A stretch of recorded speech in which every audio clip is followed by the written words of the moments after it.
Welcome back to another exciting episode of Spitball Media Podcast. We're spitting out the top entertainment stories this week, as we do each and every Thursday night. My name is John Draper. Shaheen has the night off. He is not going to be here tonight, but of course, the king of the Midwest is here. The mayor of Burleytown, B. Show Brian. B. Show Brian, is it cold out there in the Midwest? No, it was like 50 today, but now the fog from the movie The Fog rolled in, so kids are probably going to have the day off tomorrow. Oh, Jesus Christ. It's going to be scary town. The Fog, the remake, has been on a cable a lot, and it's pretty terrible. Is it? See, I hear people. I don't like it. I've seen the first few minutes and turned it off, but then other people say it's pretty good. So, you know what it's most noteworthy for is it has Smallville Superman on there. He's like the male lead. It's Tom Wellington, if I'm not mistaken, is his name. Yeah, I've always stayed away from that. I'm not a huge fan of those Carpenter remakes because they never live up to the hype. So no, generally they don't. But we'll try to live up to the hype this week. First and foremost, shout out to Shah, of course. He's sorry he can't be here tonight.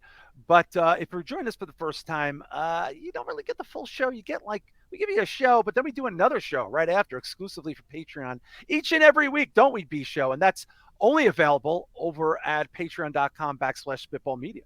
Yes, every week we do a bonus afterwards. We watch some trailers, talk about extended horror movie stuff. So if you like that and you want more Spitball Media, if you want more spit, asking you shall receive. If you want more spit on it. Exactly. So head over to patreon.com/Spitball Media. And not just that, but thousands of hours of content, bonus shows. I'm putting stuff up. You mentioned you might do something, but I don't want to hold you to that. Yes. Yeah, I'm thinking about it. I think it sounded like a good idea. So we're trying to work some more stuff in for you guys this year in 2024. And it's only $5, and you get well over 1,000 hours of exclusive content going back to the Break the Apocalypse days, all the question and answer bonus shows, which are a very popular thing around here, which we have a link up currently right now for the February version, since it is a short month. I mean, B-Show, it's such an affordable premium program package. Yeah, Joe Punches just mentioned it's a lot cheaper than your loaf of bread and your ketchup. My loaf of bread. Definitely not my ketchup. I can tell you that. But you can only find all that exclusive content with a cool cast of castaways hanging out over at Spitball Media Podcast. Patreon.com/Spitball Media. $5. A loaf of bread is good, but after you eat it, you feel really bloated. You feel like you made a mistake. Not with this $5, B-Show. It doesn't feel like you made any mistake at all. No, like Cousin Eddie said, it's a gift that keeps on giving the whole year. So better than the Jelly of the Month Club, though. So yeah, go over and check it out. Jelly of the Month Club. I love the Jelly of the Month Club. Someone got my dad a certificate one year because he's a big Griswold fan. Oh, so up on his office wall, he's got Jelly of the Month on there. So one of my kids, I forget which one, got me the sock club, but you get a cool pair of socks every month, and I loved this gift so much, and they forgot to cancel it, and it kept coming after a year. And then my wife blew up my spot and told them, like, you got to cancel that. I just kept getting socks every month, like a free pair of socks. That's awesome, man. Yeah. Oh, it's good. Speaking of clothes, what's up with us tonight? We switched our fucking wardrobes. You're wearing flannel. I'm wearing a long sweater. I know. I don't know why. I just felt like wearing red today. I felt like wearing red, B-Show. My sock. I always coordinate. Look at the size of those feet. I always coordinate with the socks. I love that, man. But thanks to everybody who keeps the light on in this place, hanging out at Patreon. We really appreciate it. And we got a cool bunch of people chilling in the chat right now, as always. Let's give them some shout outs. We got Joe Punches, we have Chris Matthews. Hold on. What was he saying? Who mentioned my loaf of bread? Was it Joe Punches? Yes. Of course, Terrell is in there, and Kevco TV. Hey, thanks, everybody. We started a little early tonight. Yes, better the fog than the mist, Terrell says, B-Show. Definitely better the fog than the mist. Slave Cheeks is chilling. Marquise is chilling. Unbelievable. But wow, yeah, what you guys are talking about, burning rectums in their Slave Cheeks? What in God's name is going on in that chat? Oh, Chris Matthews says, I wish there was a hot sauce of the month club. I'll pass. Oh my God. But thank you guys for chilling. We really appreciate it. And Rich Dow is chilling in there. Oh, I'm going to be talking to Rich, I think, next week. Rich Dow. What's up, Rich? Shout out to Rich Dow. He's going to be interviewing me next week. We had a little chat today. He's a Pittsburgh gentleman. I love Pittsburgh. Rich, here's a fun fact you won't know about me. Pittsburgh is one of my favorite cities I've ever toured in of all time. I had such a good time in Pittsburgh. I think I was there twice. Although we got lost coming back in the 90s and it took like a day to get back to New York City, which is not, that gives you an idea of what the 90s was like for me, Rich Dow. You know, that gives me an idea. Oh, Chris Matthews, you're moving in July. Oh, look at that. Flaming hot Cheetos gives me acid reflux, so I stopped eating them. Yeah, I had a really funny experience last weekend just because we're all sharing. So I got really fucked up on bourbon and edibles, if you can believe that, Bisho. No way. Imagine Yeah, that. I did. Yeah, on Saturday, and I had some sausage. I had like a sweet sausage and a hot sausage. I had all these sausage and peppers. And at midnight, high as fuck, drunk as fuck, I made sausage and peppers. And then I had two brioche hot dog buns, Oh and I my just god. made, and I got some French fries, and I just made this whole thing. And the next day, that shit flew out of me like Johnny Blaze. Like it was just like it was asses of fire the entire day. I will never do that again, like in the history of ever. I learned a valuable lesson. But yeah, I really got to stop eating after. I never really enjoy it, but my impulse is so strong to eat. Like I just can't, like, I don't know how to stop. Yeah, when you're loaded and it gets to be like after 11 or 12, it always seems like a good idea. Like I'm Yeah, sure yeah. everybody does this, but around here it's popular to hit up Taco Bell when you're drunk. Oh yeah. So, I mean, it's wild. But oh, Rich Dow says the Pittsburgh infrastructure was made by five drunk 5 year olds. Oh my God. Well, listen, we have a shit ton of stuff we want to get to tonight. First and foremost, I want to talk about a couple movies I saw over the weekend, B show. I finally got to the movies. I went to a local theater that was closing. It was actually quite depressing. It was a local theater here, not far from where we live. The last two are closed indefinitely as of tomorrow. wow. They don't look like they're going to be reopened. One of them is a gorgeous old school theater with the big like curtains and all that stuff. And the other one was like a mom and pop that had like that 80s separation. Somebody pointed this out on Twitter that when you used to go to the movies in the 80s, there were these long, dark hallways and they just had the little chambers. Like it wasn't this wide open, colorful space like it is now with the Hmm. cineplexes. You know what I mean, Bisho? You I might don't not have remember known. that. Yeah, I remember it because I got that vibe, and they all smelled like some type of bug spray meets floor cleaner. Like it was just this very specific smell when you walked in there. And I saw a movie that I'd heard a lot about. Not, I don't know anyone who's seen it. We wanted to see something different, like something because that's what this theater was known for. It played a lot of foreign films. So I saw a movie called The Teacher's Lounge. It's a German film. It is one of the best foreign films of the year nominees. This was a fucking crazy movie. Not what I expected.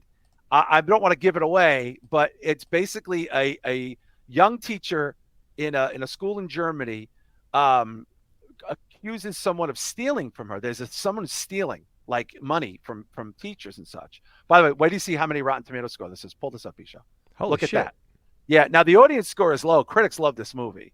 It's a critics movie. It's an acting performance movie. But I'll say this: it takes a very odd turn. So basically, there's a student who I believe is like Middle Eastern who they had accused wrongfully of stealing. So they set this kind of fucked up tone. And then a parent who works in the school, she catches on videotape possibly stealing from her, but it's not clear.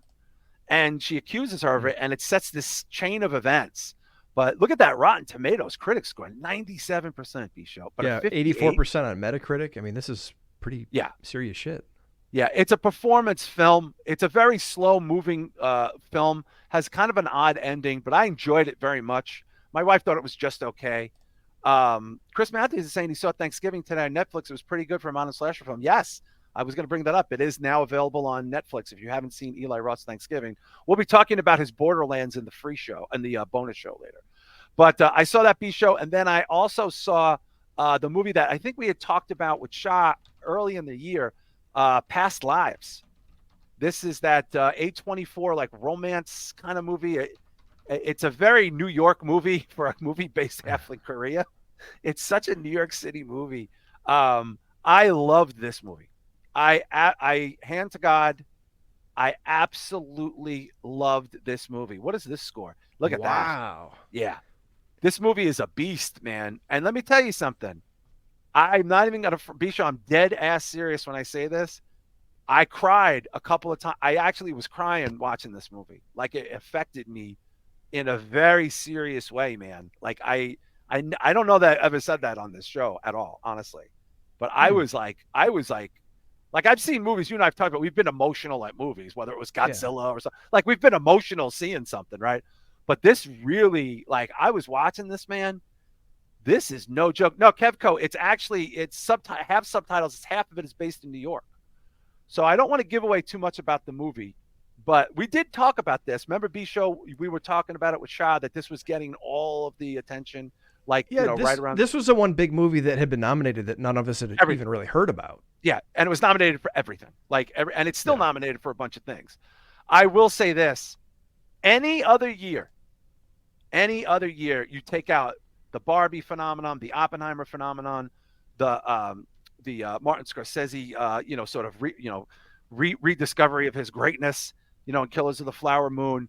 You take Mhm. all of that away, and if you just had this and Maestro, Bradley Cooper's Maestro on Netflix, these are the two best movies of the year. Absolutely, Wow. unequivocally. And I feel like they're both just getting steamrolled by this Oppenheimer machine. Rightfully so. Yeah, have you seen it yet, B Show? It is on Peacock now, I believe. No, I saw it and I had about an hour and a half to watch something the other night, and I didn't want to get into it unless I could finish it. Mm. So I didn't watch it. It would be tough to watch it in stages. I think you really should need to check it out, like, just to see if you really think it's as hyped as it is. I want to. It's on one of my top, 2 or 3 movies to watch right now, and that like Iron Claw and then Oh yeah, Thanksgiving. yeah. Now But you still haven't it seen just Killers was of too the much Flower time. Moon, right? You still haven't I seen have that. not seen that either, but I don't know where that's It's streaming on at right now. Apple. It's on Apple. Ah, okay. Yeah, but you can get an Apple for like the week, and then just watch Killers of the Flower Moon. It's Yeah. totally worth it. There's some decent shit on there. But I will tell you this: I think it's going to win Best Original Screenplay, which I believe it's nominated for. And I think Wow. Greta Lee, any other year, the lead, uh, would have won Best Actress. She's that good. It's that good. It's believe the hype. It's not. It's probably not for everybody. The plot is. I'll just give a little bit of plot. The plot is she's a young girl in Korea. Her parents are like artists, and they're moving to Canada. Like they're listening to Leonard Cohen smoking cigarettes. Like the mother's Oh, an artist, cool. the father's a film director, right? And her and her sister are 13, and I think maybe they never say the other sister's age. And they find out they're moving to Canada. They're immigrating, and she has a best friend who's a boy that she's clearly in love with. Is clearly in love with her. The two parents let them have like this play date and discuss it, and like that they like kind of like that you could tell they really care about each other. And the mother says, "Hey, listen, we're leaving the fucking country." And the mother of the Okay. boy is like the light leaves her eyes because she knows what this means. She doesn't, she leaves. She goes to Canada. You fast forward 13, 14 years later, she's in her 20s. She's living in New York. And she talks to her mom, and her mom's like, "You'll never guess who hit me up on Facebook. Do you remember this boy? He was looking for you." And she changed her name to an American name, which a lot of Asian people do when they come to this country. A lot of foreign people do. They change their names when they come to Right. a new country. And they start talking, and you could tell they're falling in love. And then she just decides to not talk to him anymore because it's too distracting from her life and it's too distracting from his life. Because she's And married, right? no, Has a she's not family. married yet. She's not married yet. Oh, okay, okay. She then goes on a retreat. She gets married. She falls in love with this guy, this like Jewish writer guy who's played by the guy who played Silvio in the fucking Sopranos prequel. I swear to God, this guy Joe Merlotti, he's a good actor.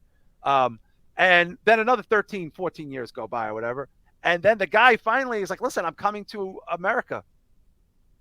Can I see you?" And she's like, "Yeah." And it's this interaction, this buildup of like a lifetime. And you don't know what the fuck's going to happen. And like, you think it's like, oh, it's a love story that maybe they're going to, but it's too real. Cause in real life, this woman's not going to leave. You know what I'm saying? Like, Yeah. and this guy's life has not really moved forward in the way that hers has. And it's painful, man. It's a fucking dope movie. I dead. I'm underselling how great this is. It's just one of those things that you don't know how you're going to react to it. And it's very indie. Like it feels like a New York indie film. You know what I mean? Like an old school independent, like a kind of movie Parker Posey would be in the 90s in New York. Like Yeah. that kind of a movie. Yeah, I Um, like those kind of movies. I really want to see this now because, oh my God, like, bro. I remember when I watched Castaway as a kid, and that pales in comparison to probably what this is, even though it was good. And I remember at the end of Castaway, spoiler alert for a 25-year-old movie, Yeah. um, when he gets off the island and reunites with Helen Hunt, and you see them immediately just magnetic toward each other, and they Yeah, start yeah, kissing in the rain, and then she's just like, I got a family. I can't do yeah. this. I'm so sorry. And he's like, I just got off the island. I got nothing. Like, I got to completely start over. And it's so heartbreaking because Right, naturally you want them to reunite, but there's so much other real life complication. And that's real life. Like, it's not this right, fairy tale exactly. shit that you see in a lot of commercial movies. This is no, what really happens in real life when this shit happens. It's difficult and it's messy. Yeah, I mean, because I feel like they loved each other, but for her, it wasn't like a romantic love. Like she had that in her life. I would really be, and it's heavy, man. Like the ending it's like you feel that shit, man. And it just, I don't know, it really, I was like really taken. I just wasn't prepared for it. I was like, whoa, what the fuck? You know Uh, what I mean? It was like, and I'm watching it with my wife, and like it's so like we're just so dialed in, and I'm so grateful to have that experience. Yeah, Joe Punches added to your list. About Schmidt is kind of like was a good, but that's comedy. Like that was actually considered like a comedy. This is not a comedy. This is like I want to say it's a drama, but it's worth the hype, and I think people would enjoy it if they got to check it out. And I'm very surprised with how much I enjoyed it. Honestly, I really, really am. I'm surprised with how good it was. A24, man, just knocked it out of the fucking park again. But we did want to talk a little bit about some of the things that were very big this week. Last week we talked about Madam Web and how it was projected to do poorly. B show, can we grab that box office? I'm on my It, way. it, it did not do great. There was some talk of some theaters that had to refund tickets. That was another thing that had happened. I don't know if you guys saw that. I saw some memes that said I left my Madam Web tickets in my car, and someone broke in and left four more on my seat. It's like, oh shit, So that's not good. basically, what happened was certain theaters, people were saying that theater chains were this is, I don't know, I have no way of proving this is from this B show, but they were saying that there was a lot of the pre-sales then had to get there were people were refunding them because the reviews were so bad. Mm-hmm. So let's talk about this gross B. All right, so it grossed 28,000 domestically, 25,000 international, and Million does it B. show? Million. Oh, Million. million. Sorry, 28,000. That's fucking terrible. What is this? Like what is this? Like Frankenhooker? Like what the fuck? It went It's straight not to that Tubi. it's not that bad, guys. It's not that bad. Yeah, Bisha has to go back to elementary school. 25,000. No, sorry, I read it real quick and was looking for the budget and I couldn't find it and threw myself off. But yeah, man, 54 million worldwide. Do you know what the budget was? 200 million? No, I don't think it was 200. I think it was like 90 to 100. Let's see if we can find that budget. Yeah, I mean, it's not 80 mil. Okay, it's never going to 80. profit. Not even close. So you got to figure the public. What are we saying? B always like we're looking at about 150 in order to be profitable with the marketing and Yeah, distribution. I've heard double the I always say double, budget, but right? yeah. Right. So this would be lucky if it does. I mean, this weekend it's going to get destroyed. It's been out for a while. It'd be lucky if it pulls in another 10 mil. What you think we're being generous on the 10 global? Yeah. I mean, if you're already hearing people returning their pre-order tickets, it's probably curtains That's what for they this said movie. last week. Like it was, it's an odd thing. It look. This movie looks like it should have probably never been made. It's not a direct Marvel property because they have that licensing thing with Universal where it's like, Marvel adjacent or whatever the fuck they're saying, like the Spider-Man things and Venom and the upcoming Craven movie, which I think is not going to do well. I don't care what anybody says. I don't think the appetite is there for it. But unlike, say, a lot of other things, B, that I think people are just harsh with because they don't like, certain characteristics of it, this, by all accounts, is supposed to be a pretty rotten film with a terrible lead, bad dialogue, sloppy. People said the effects were sloppy. The ending is a disaster. Like people leaked the ending online to show people what the crescendo was, and it was just laughable. Um, why is this happening? Honestly, I just like wouldn't they just it's funny, they scraped that Batgirl movie over at Warner, which I guarantee you would probably be better than this and probably make just as much, if not more money, and it probably cost a similar budget. Like, why do you think Disney Marvel just will not capitulate and will just say, even if it sucks, we're gonna put it out and pretend. Like, it's kind of like, like a parent whose kid is setting the dog on fire, but it still thinks they're a good kid. You know what I mean? Timmy, he's just going through a Yeah, phase he's right just going now. through a phase, Bisha. Um, a couple interesting things about this. Chris Matthews brings up the rumor is that Sony lied to Dakota Johnson about it being in the MCU, and Mm. Matt Smith said the same thing about Morbius. Um, and then someone else also said this might be so they don't lose the rights. They have to make movies every so I think often. that's part of it too. I mean, and that goes back to a movie franchise that you revisited this week, Hellraiser. There were some movies in the Hellraiser franchise, like the one with like the Good Value or the Aldi brand Doug Bradley that looks terrible. That was Oh, specifically made so that they right. wouldn't lose the rights. So that might be Yes, that part of does it. happen. That does happen. Yeah. I do have to mention something. I normally don't bring up YouTube comments like this, but we had, I thought, a pretty nuanced discussion about this last week, and we asked why they would even make this without Spider-Man.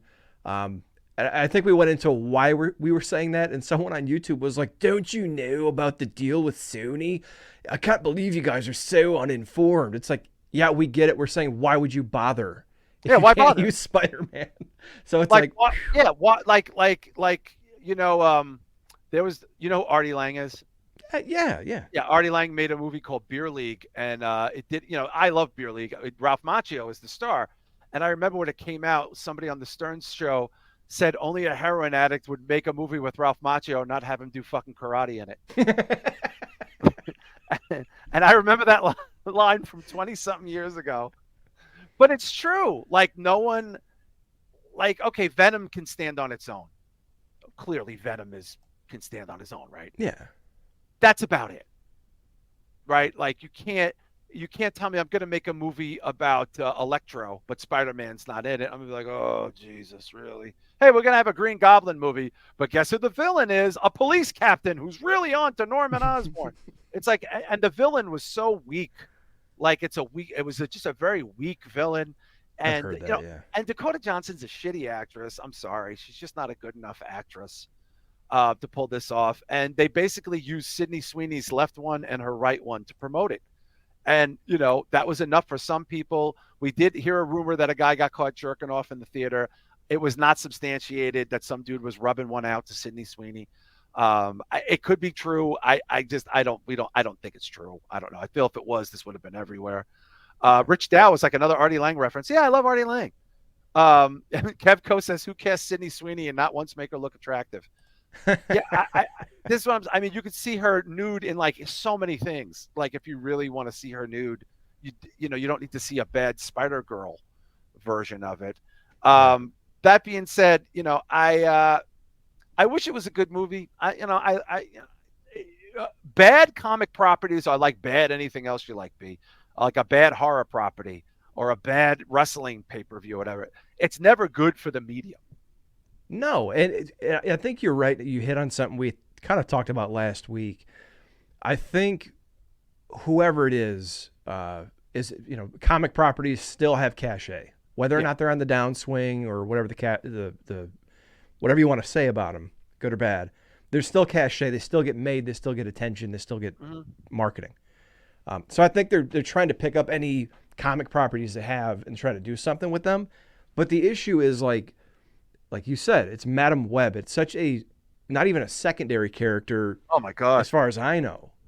Yeah. And like you mentioned, Craven. Craven would be a great villain or second in a Spider-Man movie. In a Spider-Man movie. Yeah, Yes. Kraven's Last Hunt. That's what all the comic nerds, that's what we all want to see. Anything other Yeah. than that, or the Secret Six or whatever, like the Sinister Six. Other than that, don't Yeah, it count. would be like, hey, we're gonna make 6 great movies. One's gonna be about Doctor Octavius. One's gonna be about Mysterio. Electroshock, Yeah, whatever what's his name about is. Mysterio, Shocker. Yeah. Yeah, it's like, you didn't see the Sandman version? No, I didn't, you know. Yeah, look, you could say that Marvel's dead, but we know it's not dead. It's never going to really be dead. The dead don't die. Marvel's not going to die. No. But they won't make the same money, and it's not going to get the same kid gloves, I think, from people in the media and from fans anymore because they feel a little let down. They're tired of these movies. They didn't like the most recent Thor. They didn't like the most recent Ant-Man. They didn't like they didn't like the most recent TV show. So it's like how many times are you going to do this before, we do something about it? But I will say this, all of this as far as I'm concerned gets wiped away with Deadpool. People will I even if it's not that good, it's not even going to matter. That's the power of how that franchise, and I think that's really, at the end of the day, I think maybe they know that. Like they know that we could put some stinkers in here, get maybe a tax write off, don't lose the rights, whatever make more tertiary characters and make a more inclusive sort of a slate. And even if it doesn't make as much money and people are fucking throwing shit at us, it doesn't matter because we know we're going to pull a Deadpool. We have another Avengers movie we're planning. We have, Secret Wars we're going to do, that kind of thing. The Fantastic Four reboot, like I just feel like they have enough they have enough goodwill and they also have enough on the deck. You think that's fair? Yeah, because like when shit's hot, you can make a stinker and people will forgive it. I mean, same goes for wrestling. It goes for any medium. If you got a genre that's really hot, you can have 2 or 3 stinkers come out, but as long as you still deliver on some of the core properties, the popularity is going to stay there. Right. And look, I'll be honest. I'll give it, maybe a devil's advocate side of things here. Maybe they're thinking, hey, we're going to throw out Madam Web. We're going to throw out this movie. We're going to try some different shit. We're going to see what sticks. Because back in, what did you say last week? Back in 2000 or 2002? Yeah, 2000. People were shitting on Spider-Man, saying the movie wasn't going to do well. And then it ended up being this huge phenomenon, and it's one of the most popular characters from comics now. Mm. So maybe they're thinking, hey, comics are popular. We got to wait on some of the other properties. Sony says, hey, we only have so many we can go with right now. We're licensing. Maybe they're throwing shit out and seeing what sticks. So for that, I give them kudos for that. But to expect it to have the same acceptance and recognition as Spider-Man or anything else like that, that's kind of foolhardy. Yeah, I mean, and look, I haven't seen the film, so it's but for all intents and purposes, it's a piece of shit. I was tempted to go see it. I am not going to go see it, and I'll probably watch it when it ends up on cable in a few months. Joe Punches is convinced that Taylor Swift as Dazzler is a cameo in Deadpool Wolverine in one of the parallel, like in one of the multiverses. That would be badass. I love Dazzler. I love the Deadpool franchise. I love Hugh Jackman as Wolverine. I am at the end of the day a comic apologist. Rich Dow was saying, I think it's tough because when you set a bar so high with X and you put out A, B, C, and D, and they don't live up to it, these movies get crucified. Fair or unfair, it's inconsequential. Jaded. Yeah, that's totally true. The same thing with the band, B Show. Someone puts out an album you love, you think it's great, the follow-up isn't as good. Well, what do a lot of people do? They suck now, not going to listen to them anymore. But then the next album comes out, and guess what? Got a couple good songs on it, right? So a lot of people are pretending like they didn't throw them over the bus the first time. You know what I mean? I think we've all done that with a TV series or a group, right?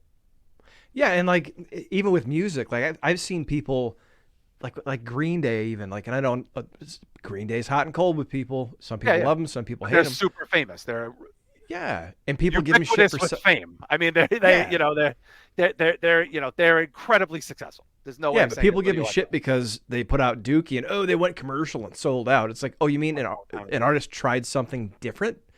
No, I wanted to make the same exact music every time. And then if they do that, it's like, oh man, they're stale. They haven't made anything new in 10 years. It's like, what do you do? Like people, you don't really know what's going to work. I love how everyone tries to say like, this is what works. This is the formula. This is what you need to do until Nirvana comes along. And then it's like, oh, well, now this is what you need to do. We're talking also a very different time in the music industry when, there was just streaming and you had to actually move records and you had to have a video and you had to go on the late night talk show and you had to do, you had to do a lot of things to be successful. One thing I think is interesting is that when you look at sort of this objectively, you get a mishmash of people, right? You have the diehard fans that are going to like no matter what happens. You have the sort of anti-fans, they're going to be the first people to shit on it because it's popular. And then you have the people who want to point out that they liked it before it was cool. This is a big pool, right? There's a lot going on there. I do think Deadpool is going to, even though it's not exclusively the Marvel project, right? It's not a Marvel studio. It's Sony, right?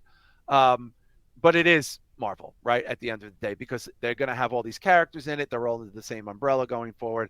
I think Marvel's going to clean themselves up organically. I do think a year and a half from now, people could be like, do you remember when we thought Madam Web and She-Hulk ruined the Marvel universe and all this other stuff? And now we have all this great stuff. I mean, that's the way it's going to be because, these things, this is a big machine. There's a lot of smart people that have billions of dollars at stake making it rain. This is just a very shitty time, for some of these projects, obviously. But I think they're going to clean themselves up for sure. B Show, one thing I wanted to get to in the free, I just want to bring this up real quick because this is kind of relative. So a couple of days ago, Slayer, who broke up 5 years ago, said they were never playing again, never touring again, did a farewell tour, well received. Slayer, whether you like that style of music or not, enormous band. Like there's a pecking order. It starts with Metallica, and then right after that, it's probably Slayer, and then maybe Pretty like much, yeah. Slipknot, that kind of stuff. And now Pantera's back, but it's like the big four, as they say in metal: Metallica, Slayer, Megadeth, Anthrax. That's been for 35 years. And now a lot of people think that big four needs to be revamped because of Slipknot and some of these Lamb of God, maybe some of these other bands, Pantera. But Slayer is Slayer. I mean, Slayer is an institution. They've done it all, right? Well, they're back together. They're headlining the Pride Fest in Chicago. I They're saw also you put that up, headlining, they're headlining another festival. Now, listen, me personally, I don't have a problem with this because as someone who's been around music and bands and people who have broken up 400 times and gotten back together and broken up 400 times, gotten back together, this is the business, okay? This is the entertainment business. This is what happens in the entertainment business. I don't think it's that big of a deal. But people really got upset about this. A lot of people felt like this is a cash grab that should have been beneath them. They have Really? millions of, oh my God, yeah. They're multimillionaires. Tom Araya is worth $14 million. Somebody was saying, okay. I'm sure they have a lot of money. We'll never know what kind of money they really have, right? I don't know that it's not about money. But my opinion of this was they are part of an industry that is so terrible to their performers. There's no 401k. There's no health benefits. They happen to be on a side of the industry which is not open to the mainstream, as B Show. They don't get to play the Super Bowl. Slayer's not exactly doing a fucking Wendy's commercial. It's a little hard. They had a harder road. Even the Metallica. That would be amazing, though. That'd be amazing. That would be amazing. They had a harder road than other people, right? Because of the style of music they played. As far as I'm concerned, they can do what they want. They've earned that right. They've been around for a long time. One of the original members is deceased, Jeff Hanneman. I have no problem with this. What's your opinion on this? Do you think they shouldn't do it because they don't need them? Like, regardless of what you think of the band, what is your reaction when you see stuff like this? Do you think it's business as usual? Do you think it hurts a legacy of an artist when they say they're not going to perform again and then you see them 5 years later going? It's tough. Now, if they came out and they sold like a last tour as like this is the last time, like Ozzy a few months ago, I think said And he's Kiss. done. Kiss, yeah. Now Kiss is like, haven't they done several farewell tours I and come believe back? so, yes. Okay, so fuck that. Like, let's leave them out of the equation. But legends, and look, you got to give them they are who they are. I don't like the idea of selling something, especially like if you inflate the prices and this is a once in a lifetime thing, so come be a part, buy the t-shirt, and then they get back together in 6 months. I don't like that aspect of it. I don't think it ruins your legacy because honestly, for all the people that say it's shitty, one, fucking get the payday. Like you said, it's a shitty fucking dick kicking business from what I've heard and been told. So if you can get a big payday, do it because no one's going to take care of you out of the kindness of their heart. Second, there's still going to be a mountain of people out there who still want to see them play anyway. For everyone that says, fuck you, this is a cash grab, it's like, well, you know what? We're going to play and people are going to enjoy it. So as long as it's not like Kiss, like every 5 years, like, oh, this is it. We're not playing any more tours anymore. So you need to come out and buy the commemorative dish set and put it on your wall like Elvis. Like, no, Gene Simmons is a different breed. So as long as it's not like that, then I'm cool with it. I don't care. Slayer's not one of my favorite bands, but I enjoy their music. Yeah, they're So pretty awesome. yeah, I mean, like if Iron Maiden came out and was like, "We're done, thank you everybody, come to the big show," and then 6 months later they're playing an extended tour, I'd be like, that's kind The of 40th Power Slave anniversary. that's right. Yeah. Like I think there's ways you can get away with it, but overall, I don't give a shit about that. I don't think it's shitty. So no. Yeah, I don't think it should. But my real world life, as you know, this is my real world life. Most of the people, me and my brothers are good friends with people doing some of the work for the Slayer tour. You know what I mean? So it's like, Yeah. I can't, so I said in my real life, gospel life, that I was surprised by it, but I don't think it's a big deal because I think next to wrestling, professional musicians have the worst lifestyle next to professional wrestler. There is no, I don't give a fuck what you say. There is no worse lifestyle to commit yourself to other than touring musician, whether big or small, whether, other than a wrestler. I think these are the two most worst things you could do as far as your real life and your real health and your real mental health and your finances, Bisho. Because as you know from your brother that was trying to play and do stuff, this is not a love you back business. No, and it's a like a money up front. You got to buy equipment or borrow equipment. You got to like find a way to get places because when you're trying to play gigs and get your name out there, I mean, you're taking a van to Philadelphia or Baltimore or wherever, and if you're not signed to a label, someone's not picking it up. And if someone's picking that up, guess what? It's going to come out of your pay down the road because we lent you that money, and not a Yeah. lot of people realize that up front. Yeah. So no, that's why I said get what you can because I've become very jaded on like wrestling and music and stuff like that because of the business and the way the industry operates. So anyone that can get paid and can make a living off of it, go for it. I'm happy for you. Yeah, no, I don't understand why. I think people get emotionally invested in the bands and it being the final one and being special. Mm. And I think they make a bigger deal out of it than the band may. So I think that's Probably. probably where some of it comes Well, from. But we're seeing these parasocial relationships with wrestling, with comic books, with Marvel, with Disney, with Star Wars. I mean, look, look, Chris Matthews is saying, I love Slayer. Maiden Live is amazing. Slave Cheeks is saying, I'm retiring free. Yeah, I'm retiring free. Yeah, Chris Matthews, like, legit, go see him. But Rich Dow is saying, in profession where you go on the injured list and have to retire, you're allowed to come back whenever you want. It's a cash grab. Yeah, well, stuff costs money. Go kick rocks. If you don't like it, don't go. That's my thing. I just was surprised to see a lot of the musicians I knew be angry. That's all. Like, that surprised me. Like, that really, really rubbed me the wrong way. And I'm not the biggest Slayer fan. I've only saw them live one time, one fucking time, in like 40 years. And like, so I'm not their biggest cheerleader, but I get it. And I think, people, I think you could view it as a cash grab and all that stuff, but at the end of the day, it's an unforgiving business. Speaking of unforgiving businesses, B-Show, a couple of things were announced.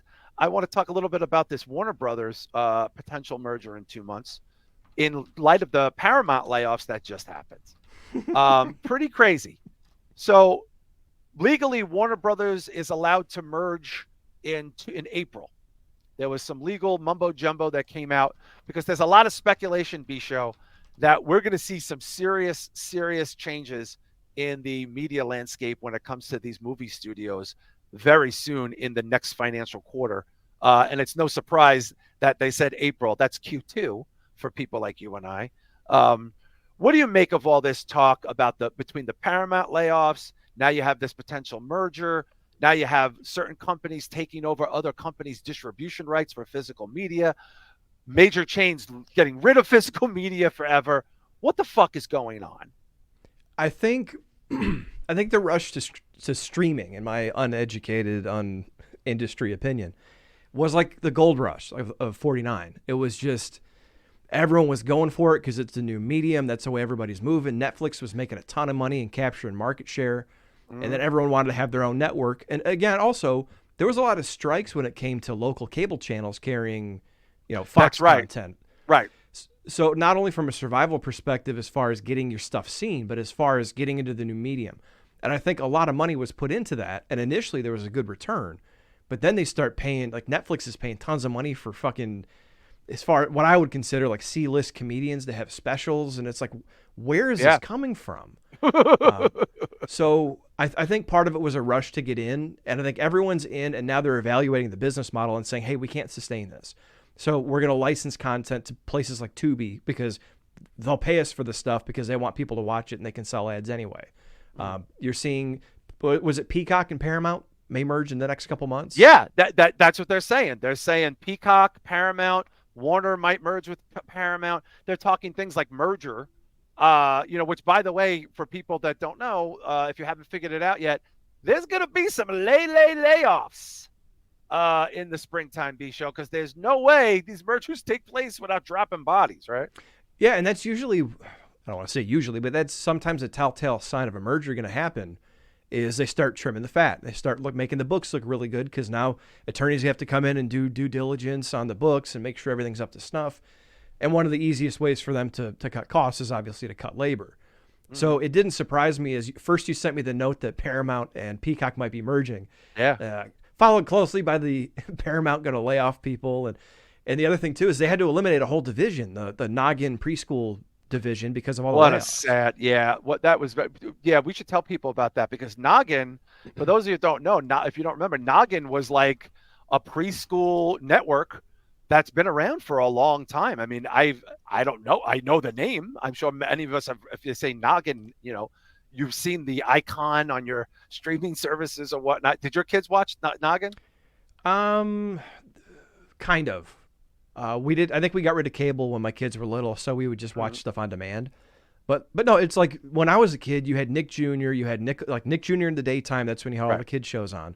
Nickelodeon came on about 3:00 when you got home from school. Nick at night, and then they added Noggin for kids who are in preschool who, Right. Maybe a little bit younger age. So kind of like what we were talking about earlier with people being pissed at Larry David and Elmo, that whole situation. Right. That age group of kids is probably watching Noggin. So, like Peppa Pig or trying to think of some of the other more educational shows. This would be essentially like getting rid of the PBS that's a morning Paw lineup. Patrol. That's Paw Patrol and Peppa Pig. Those are two Yeah. enormous properties, global enormous properties. Worldwide properties that were probably first associated with Noggin through Nickelodeon, right? 10 years. Jesus. Yeah, and I think they still have these shows on. Like my nephew's favorite show is Paw Patrol. He's going to be fucking pissed. Wow. But, and he's 27, right? Yes, he is 27. My young spry nephew at 27. He's 27. He loves Paw Patrol. Yeah, and I think the thing that sucks about this too is, because honestly, you and I don't really give a shit about kids' content. But Well, I at do the end of the day, for people that have kids. right? But also they try to gear some of these towards education, and there's a lot of kids that are underserved that watch these shows, and this serves as a way to give them some education. So that to me is a drawback. Where, like I said, it'd be like getting rid of PBS, their morning block of shows that I used to watch when I was a kid, like Reading Rainbow. Got me into reading books. I love reading books because LeVar Burton made it look so fucking fun. Now that shit's not going to exist. And it is a casualty. Oh yeah, here we go. Paw Patrol, Peppa Pig, Blaze and the Monster Machines. Oh, my kids watch Bubble Guppies. Dora the Explorer, Blue's Clues, B-Show. What? The Yeah. Backyardigans, Wonder Pets. What the fuck? Those are staples for kids, man. Yeah. Some of the biggest. My God, this is making me sad. And it's so weird that these are some of the biggest kids show franchises, I guess, if you want to call them that, around. And what, are they not going to make new content? And this is a direct casualty of mergers and shit. Or like it's that, only you know going to be content on paid streaming channels. So yeah. I mean, that's really sad. I'm dead ass. I think that's super sad. I'm sorry. I still have tons, and I know you have young nieces and nephews too. I have a gajillion very young niece and nephew contingent in my family. That's really fucking sad. That you can't throw this channel on and have these very wholesome, nothing wrong with these programs at all. Lovely programs. I mean, I've never heard anyone take a shit on Paw Patrol or Peppa Pig. I'm sorry. And if you are, you're a weird person. Peppa Pig is not what it used to be. And I found Paw Patrol really to be a contingency of left-wing politics. Stop. No one's doing that. It's a show about dogs that save dogs in fucking police costumes. Yeah, in I a world where kids are addicted, as Rich Dow says, to YouTube, it's nice to have just wholesome, fun shit for ser- kids to watch. seriously, dude, Yeah. this is awful. And when you bring in the fact that you mentioned that I didn't realize because I was reading through it quickly, that means that these shows that kids love are not going to be available for free, or at least as a cable package. You have to pay separately for them. So Well, now, you'll be paying for it through, through other means. Yeah. well, but it's like another level of class thing. And I know not, I want to get into politics, but like now think about that. So now, what if these kids' parents can't, like, maybe they have Netflix or something else, but they don't want to add another streaming package because it's another $7 or $10 a month, and now the kids More than can't that. watch. Yeah. But yeah, but like, Awful. I think I saw Awful. $7.99. $7.99.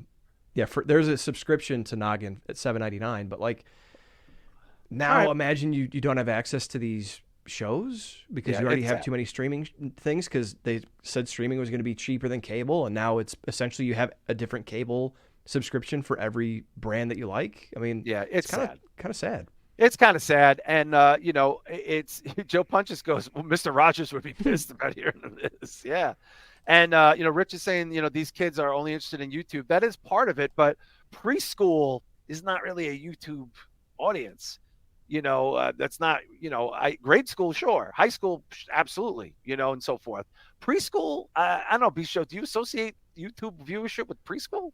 There's a lot of young like kids that demo toys, or there's a really popular channel called Ryan's World that appeals to Oh, preschool the age kid who kids. opens the boxes and shit. Yeah, and Yeah. like and they do like imagination shit and go on adventures, but like, um, but still, Paw Patrol, Peppa Pig, those are still really Blue's big. Clues. Dora, Blue, yeah, and I think they just rebooted Blue's Clues like a year or two ago. So They did. Yeah, they yeah, did. Yeah, it's a damn shame. Well, I mean, listen, it's a sign of the times.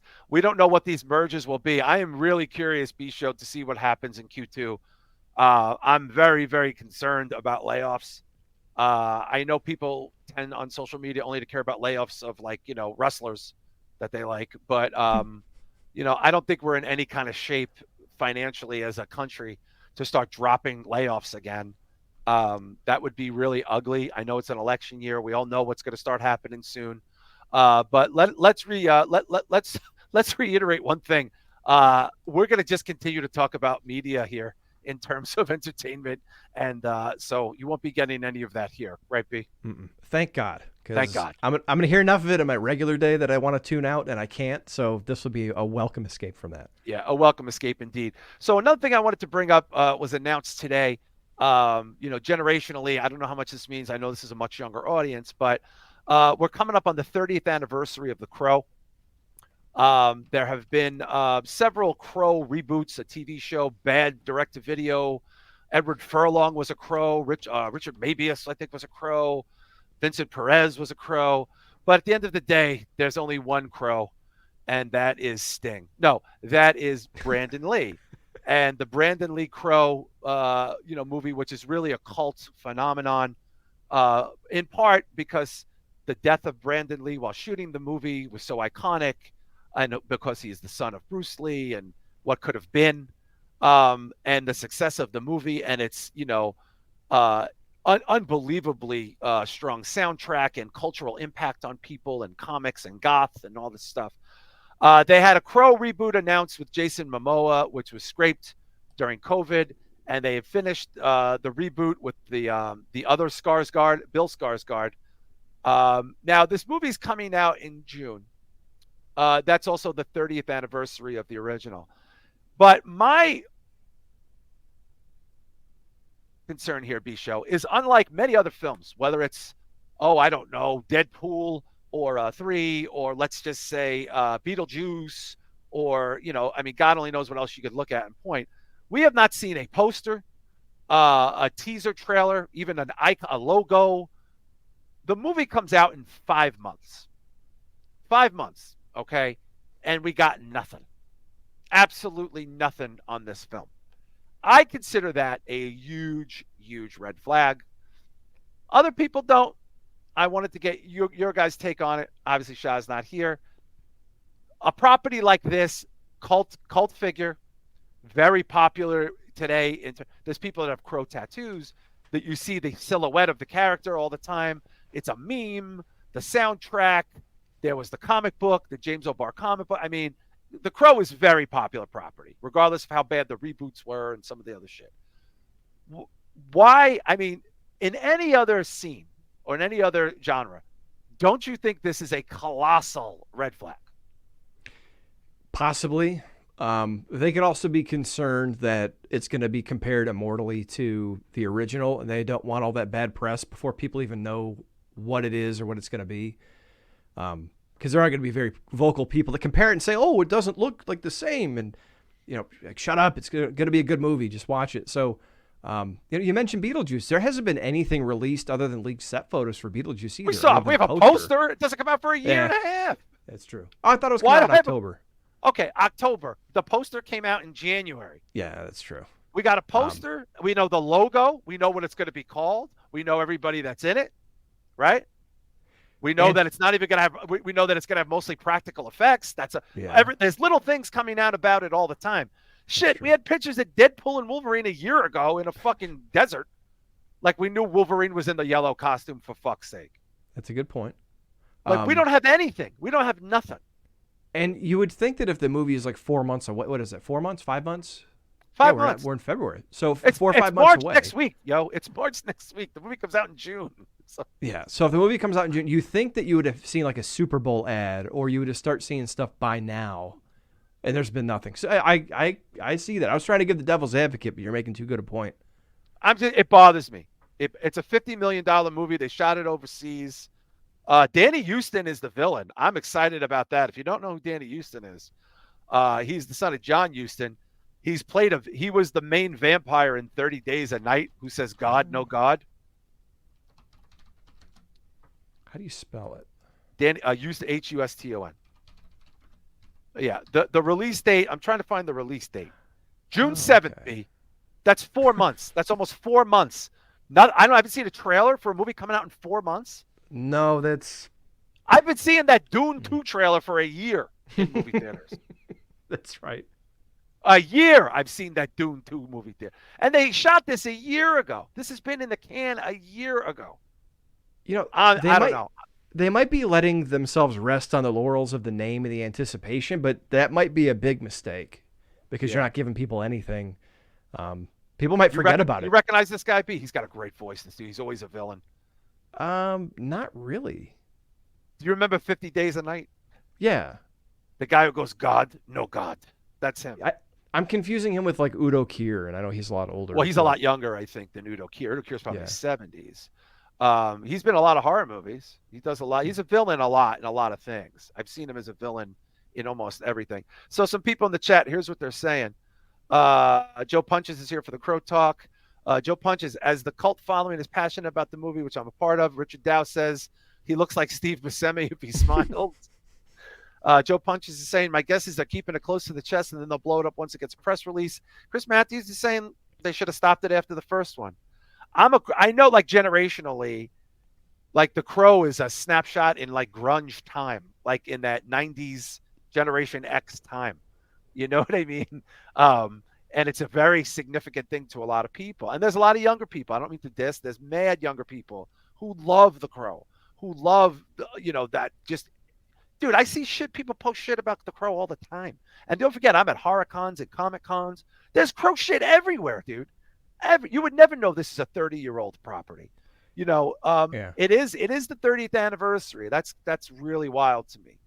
I saw that movie with a Gumar actually, but that's another story maybe for the Patreon. But I'm nervous about it. I think something that popular, that's been around this long, regardless of the shitty history of most of it, you would think they'd do something. You would think you'd see a poster. That's all. We don't even know what he looks like as the character, B-Show. See, I'm fine with that. Like if there was posters or teasers or information, I'd be fine with that if they were keeping his look mysterious, just so it's not compared and doesn't get that bad shit. But like, nothing.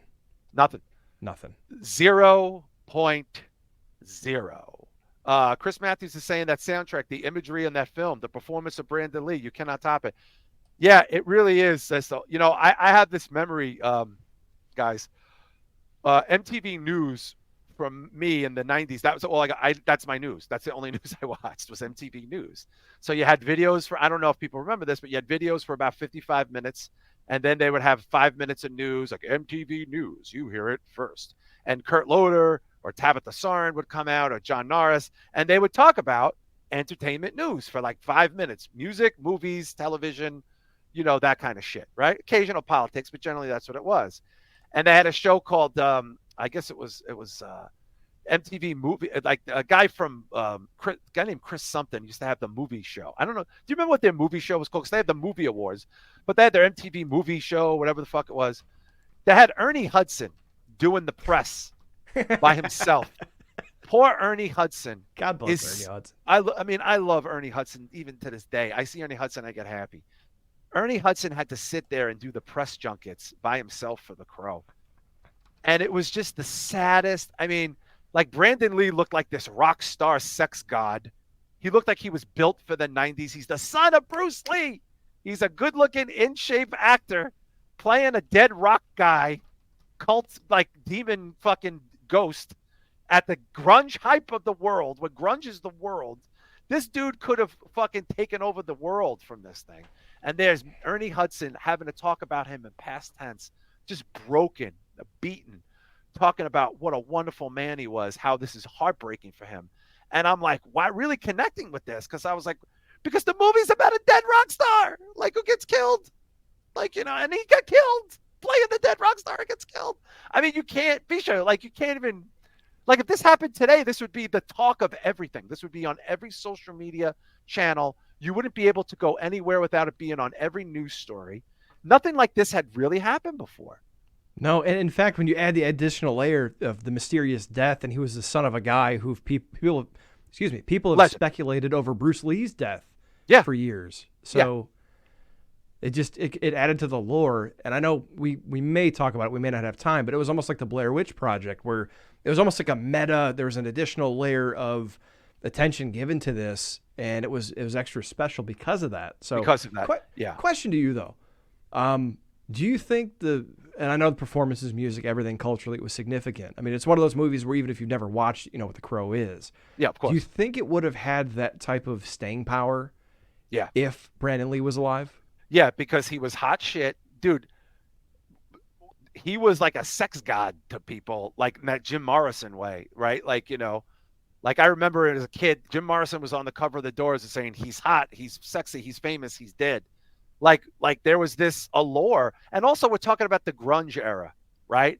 True. Like the misanthropic, Generation X, we got nothing to live for, heroin chic, AIDS generation, the cloud of AIDS over all your sex. People are fighting for gay rights. They're fighting for equal rights. We're fighting for equality and ending apartheid and Tibet. This is all coalescing around this generation. And here's this super good looking dude who's the son of Bruce fucking Lee. Like, what boy? Like, even my generation, Bruce Lee is the legend of legends, man. Legend. There's Bruce Lee, the cool factor. Bruce Lee is somewhere up here. Like, we're still trying to figure out. So when you throw that in, he's this, biracial, only son of a dead Bruce Lee, who's in shape, who could, he's got some physicality to him. Didn't do much. He only did a couple of bad indie movies, so he wasn't overexposed. Laser Mission. He wasn't overexposed. He would have been like he was built for the 90s. He had that 90s long hair, but not really long hair. Like it was like this look, Oh my God. Yeah, Chris Matt said he would have broken out. Like he would have been like everywhere. I really believe that because the movie was successful. You're never going to know if it was because of his death. We're never going to know. But also that soundtrack, the time period, his name. I mean, dude, I was at that movie theater and it was mostly chicks and a lot of them were crying. And it was good looking young 20-somethings, teenage girls drooling over Brandon Lee, just drooling over him.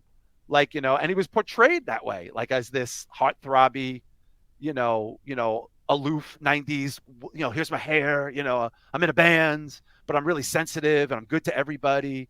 He almost was like Johnny Depp in a way. Yeah.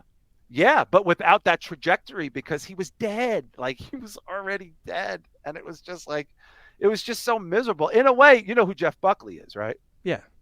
You know the way like Jeff Buckley's Hallelujah became like the 9/11 anthem of the country, right? In a Hmm. lot of ways, and it will be around forever.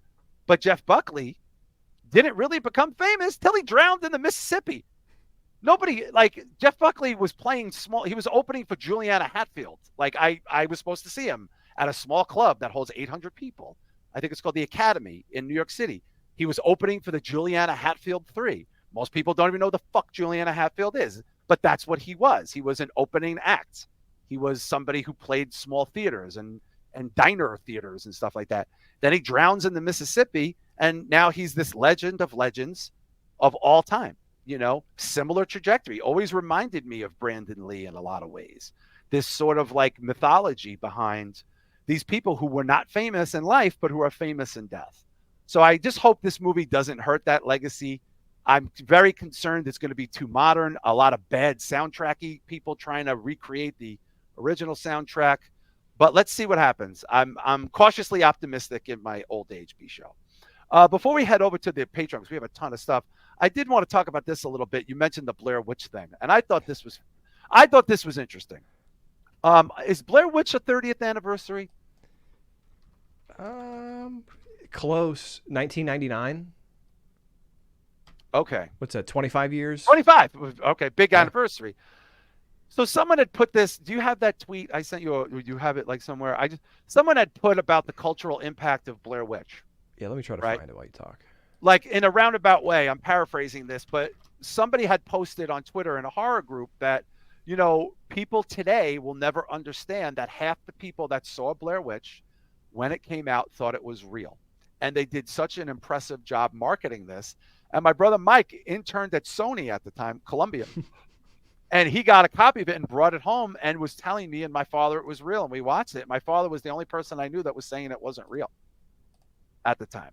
We believed it was real. What is this? It was a creepy.org. What are they saying there?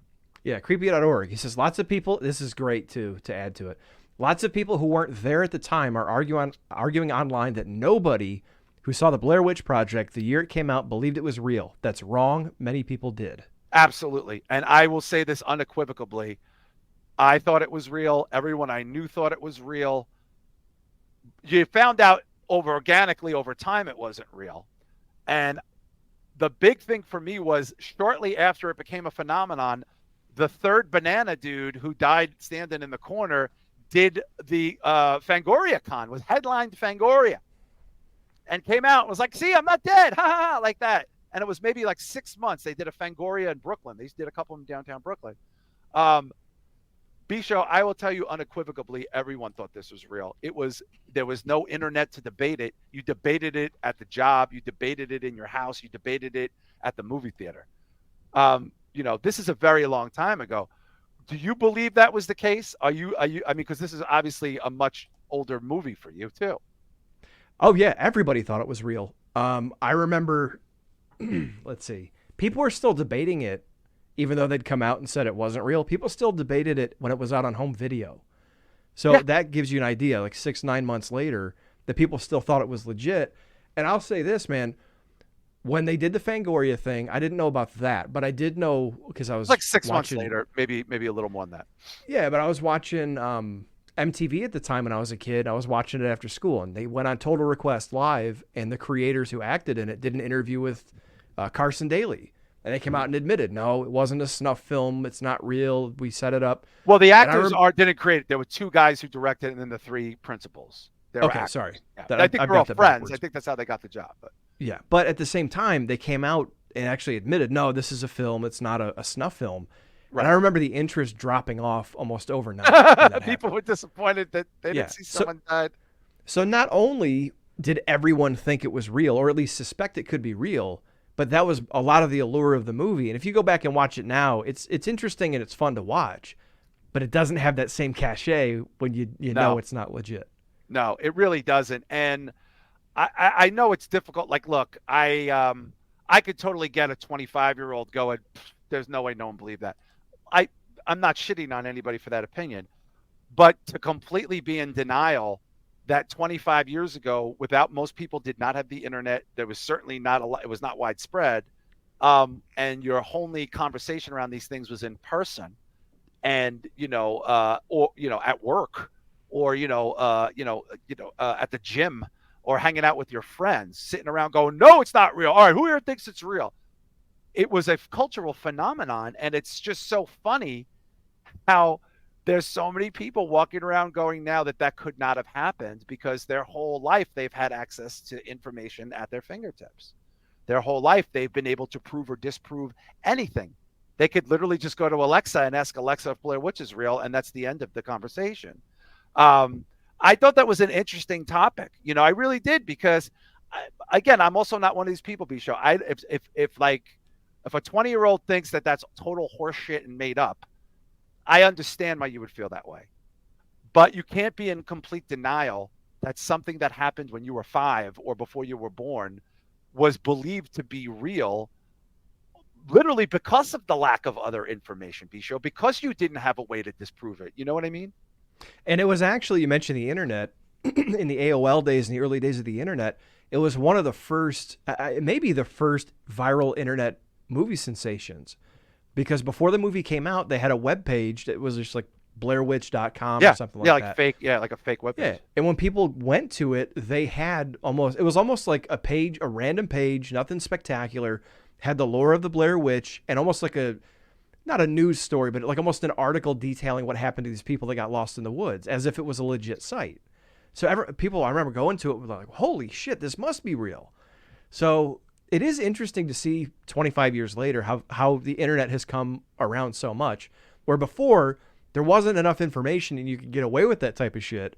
Now, right, within seconds, you can disprove or prove whether something's legit. So, I understand if people are being indignant and going, oh, there's no fucking way people believe this shit. Oh, yeah, people are completely indignant. I can understand why people are like, oh, fuck off. But that'd be like me going back and saying, oh, there's no way people actually thought the not Blair Witch, The Exorcist. Like, there's no way people were really up in arms about that movie. Come on, it was clearly just a movie and not a big deal. The times were different, man. People took that shit very seriously. Very seriously. Very seriously. And look, if you want to control a population, you limit the information, right? I mean, and I have to tell you, I'd wish my brother was on, because I don't know how much of this he remembers. The marketing campaign behind Blair Witch was unlike nothing anyone had ever seen before. I mean, they did not break kayfabe for a very, very, very long time. And it was wildly successful as a result of it.